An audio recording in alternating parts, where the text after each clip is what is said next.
The topic of today's discussion is pulmonology. Point number 96. Highly lymphadenopathy साथ non केशिएटिंग granuloma और multi system involvement होती है। Hypercalcaemia होगा तो कंडीशन क्या होगी? सार्कोइडोसिस। सार्कोइडोसिस के अंदर हमें हाइली लिम्फेडिनोपैथी मिलती है, नॉन केशिएटिंग ग्रैनुलोमा मिलता है और आपके बहुत सारे सिस्टम्स इन्वॉल्व होते हैं और साथ आपके कैल्शियम के लेवल ब्लड के अंदर ज़्यादा हो जाते हैं। जो नॉन केशिएटिंग ग्रैनुलोमाज होते हैं वो हमें सार्कोइडोसिस के अंदर मिलते हैं और जो कॉमन फीचर है सार्कोइडोसिस का फीमेल्स के अंदर वो एरिथीमा नोडोजम होता है। ग्रैनुलोमा के साथ अगर हमें एस्टेरॉयड बॉडीज़ मिल रही हैं तो सार्कोइडोसिस होगी। सार्कोइडोसिस को माइक्रोस्कोपिकली नॉन केशिएटिंग ग्रैनुलोमा से डायग्नोज करते हैं या फिर हमें जब ग्रैनुलोमा के साथ हमें एस्टेरॉयड बॉडीज़ मिलती हैं। जो टाइप ऑफ सेल्स हमें सार्कोइडोसिस के अंदर मिलते हैं वो टी लिम्फोसाइट्स होते हैं। अब एमसीक्यूज़ ये है कि हमारे पास एक सार्कोइडोसिस का सिनेरियो दिया हुआ था। एक पेशेंट है जिसको लो ग्रेड फीवर हो रहा है, उसके ब्लड के अंदर हाइपरकैल्सीमिया हुआ है और साथ उसको हाइपरकैल्सीमिया की वजह से उसको किडनी स्टोन्स हो गए हैं क्योंकि कैल्शियम के लेवल ब्लड के अंदर ज़्यादा हो जाते हैं। दोनों बायलैटरल लिम्फेडिनोपैथी है उसकी। इस लॉजिकल फीचर्स पे हमें नॉन केशिएटिंग ग्रैनुलोमा मिलेगा। एक पेशेंट आया जिसको रैश है फोर आर्म्स के ऊपर। हमने पढ़ा कि एरिथीमा नोडोजम होता है सार्कोइडोसिस वाले पेशेंट्स के अंदर, साथ उसके हाइलर नॉन केशिएटिंग ग्रैनुलोमाज हैं तो सार्कोइडोसिस होगी। अगर एक पेशेंट क्रॉनिक ड्राई कफ के साथ आया और उसके हाइलर लिम्फ एडिनोपैथी हुई है साथ एसिड फास्ट बेसिलस तो उसका नेगेटिव है तो उसको नॉन केशिएटिंग ग्रैनुलोमाज होंगे। एक 49 ईयर ओल्ड फीमेल आई है जिसको शॉर्टनेस ऑफ ब्रेथ हो रही है, साथ उसको ड्राई कफ भी है और उसको हाइलर लिम्फ एडिनोपैथी हुई है चेस्ट एक्सरे के ऊपर। बायोप्सी जब आपने लिम्फ नोड्स की तो हमें नॉन केशिएटिंग ग्रैनुलोमाज मिले तो डायग्नोसिस आपकी सार्कोइडोसिस होगी। सार्कोइडोसिस जो फीमेल के अंदर होती है उसकी जो मोस्ट कैरेक्टरिस्टिक फीचर होता है वो एरिथीमा नोडोजम होता है।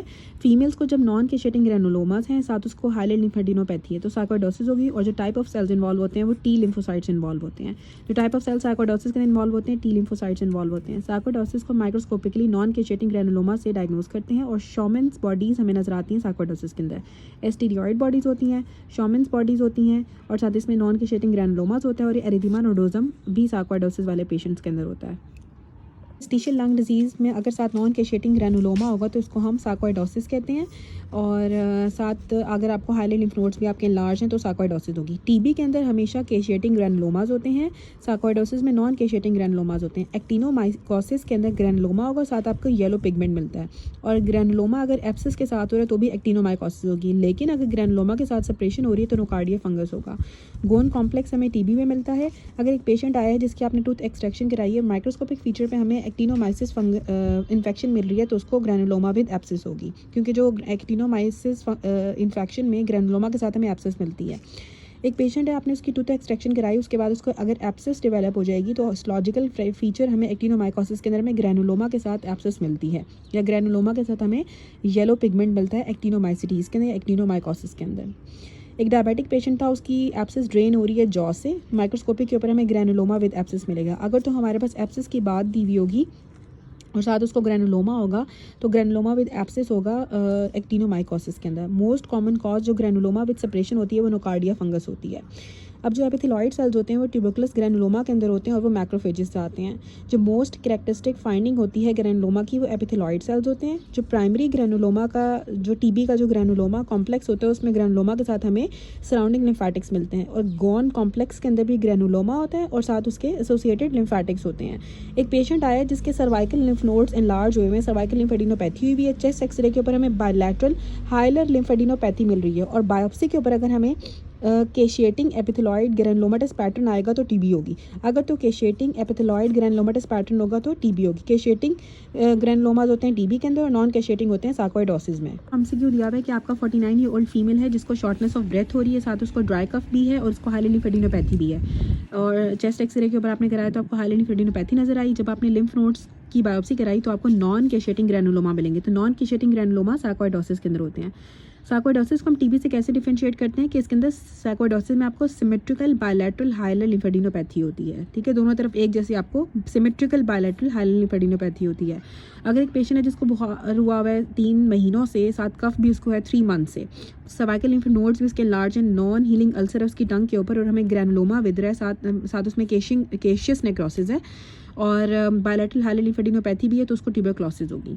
एक पेशेंट है 35 ईयर ओल्ड लेडी है, उसको 5 से 6 महीने से लो ग्रेड फीवर हुआ है, साथ में लेज है और 1 हफ्ता पहले से उसको राइट रीनल कॉलिक हो रहा था और एक्सरे के ऊपर हमें बायलैटरल हाइलर लिम्फेडिनोपैथी मिल रही है और बायलैटरल मिड जोनल जो है वो मोटलिंग मिल रही है। एक्स-रे एब्डोमेन के ऊपर हमें कैल्कुलाई मिल रहे हैं राइट किडनी के अंदर, और ब्रोंकल बायोप्सी के ऊपर हमें मल्टीपल नॉन केशिएटिंग ग्रैनुलोमास मिल रहे हैं। तो मोस्ट लाइकली कंडीशन जो एब्नॉर्मलिटी है उसमें किसका फंक्शन डिस्टर्ब हुआ है, आपके लिम्फोसाइट्स का फंक्शन डिस्टर्ब हुआ है। क्योंकि जो ग्रैनुलोमा जो सार्कोइडोसिस होती है इसमें हाइपरकैल्सीमिया हो जाता है, जिसकी वजह से आपको किडनी स्टोन्स भी डेवलप हो जाते हैं। अब एक अल्कोहलिक फीमेल पेशेंट है, प्रेजेंट की है कफ के साथ, उसको हीमोप्टेसिस भी हो रही है और साथ उसकी हिस्ट्री है कि उसका 4 kg वेट लॉस हो गया है कुछ महीनों के अंदर। साथ उसको प्लूरेटिक चेस्ट पेन भी है, उसका टेम्परेचर भी लो ग्रेड, उसको फीवर हुआ हुआ है और पेरी हायरल लिम्फेडिनोपैथी भी है। और उसके एल्वुलर वॉश जब आपने कराया तो हमें कुछ एपिथेलॉइड सेल्स नजर आए हैं। न्यूट्रोफिल्स उसके बढ़े हुए हैं 78 हैं, लिम्फोसाइट्स 8 हैं, इओसिनोफिल्स 3 हैं। तो प्रोबेबल डायग्नोसिस क्या होगी, ट्यूबरक्लोसिस। ट्यूबरक्लोसिस के अंदर आपका वेट लॉस होता है, हीमोप्टेसिस होगी, कफ होगी, साथ उसको चेस्ट पेन भी हो रहा है और हमें एपिथेलॉइड सेल्स भी मिल रहे हैं। तो ये कंडीशन होती है ट्यूबरक्लोसिस की। अब है कि कैरेक्टरिस्टिक फीचर क्या होती है ट्यूबरकुलस ग्रैनुलोमा की। ट्यूबरकुलस ग्रैनुलोमा के अंदर हमें एपिथेलॉइड सेल्स मिलते हैं। मोस्ट डायग्नोस्टिक टेस्ट जो होते हैं टीबी के लिए वो पीसीआर हम कराते हैं। सबसे ज़्यादा आपने पहले पीसीआर कराना है, फिर आपने एसिड फास्ट बैसिलस चेक करना होता है, फिर हम केशियस नेक्रोसिस को चेक करते हैं। जो हिस्टोलॉजिकल फीचर होता है उसमें हमें एपिथेलॉइड सेल्स मिलते हैं और जो माइक्रोस्कोपिक फीचर होता है उसमें हमें केशियस नेक्रोसिस मिलती है। और जो डेफिनेटिव होता है, जब हमें स्पूटम के अंदर अगर एसिड फास्ट बैसिलस मिल रहा है तो इसका मतलब है कि डेफिनेटिव है कि आपको स्पूटम में अगर जो एसिड फास्ट बैसिलस आता है वो टीबी के अंदर आता है। इनिशियल टेस्ट जो ट्यूबरकुलस टीबी के लिए हम करते हैं वो चेस्ट एक्सरे करते हैं। कैरेक्टरिस्टिक और डायग्नोस्टिक जो होती है ग्रैनुलोमा की, वो एपिथेलॉइड सेल्स होते हैं। एपिथेलॉइड टीबी के ग्रैनुलोमा के अंदर हमें एपिथेलॉइड सेल्स मिलते हैं। जो मोस्ट डायग्नोस्टिक टेस्ट है वो सबसे पहले आपने पीसीआर से कंफर्म करना है, पीसीआर के बाद आपका एसिड फास्ट बैसिलस आता है और लास्ट में आपकी केशियस नेक्रोसिस आती है। हिस्टोलॉजिकल फीचर एपिथेलॉइड होता है और माइक्रोस्कोपिक फीचर आपका केशियस होता है। अब डायग्नोस्टिक क्या होती है ग्रैनुलोमा की, एपिथेलॉइड सेल्स होते हैं। हिस्टोलॉजिकल फीचर टीबी ग्रैनुलोमा के अंदर हमें एपिथेलॉइड सेल्स मिलते हैं। एक 35 ईयर ओल्ड फीमेल आई है, उसको इनफर्टिलिटी हुई है, यूट्राइन ट्यूब्स उसकी ब्लॉक हो गई हैं और हिस्टोलॉजी के ऊपर एंडोमेट्रियम के ऊपर हमें एपिथेलॉइड सेल्स और जॉइंट सेल्स नजर आ रही हैं। जो लाइकली कॉज क्या है वो ट्यूबरक्लोसिस होगी। बेस्ट माइक्रोस्कोपिक फीचर क्या होता है ट्यूबरकुलस ग्रैनुलोमा का, माइक्रोस्कोपिक आपकी केशियस नेक्रोसिस होती है।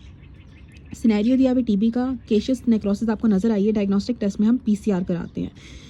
जो डेफिनेटिव डायग्नोसिस होती है वो हमें एसिड फास्ट बैसिलस की डेमोन्स्ट्रेशन से मिलती है। डेफिनेटिव डायग्नोसिस हमें एसिड फास्ट बैसिलस की डेमोन्स्ट्रेशन से मिलती है और डायग्नोस्टिक टेस्ट जो होता है वो हम पीसीआर कराते हैं। 20 ईयर ओल्ड फीमेल है जिसको सर्वाइकल लिम्फेडिनोपैथी हुई है। हिस्टोलॉजिकल पे हमें लिम्फ नोड में ग्रैनुलोमा नजर आ रहा है।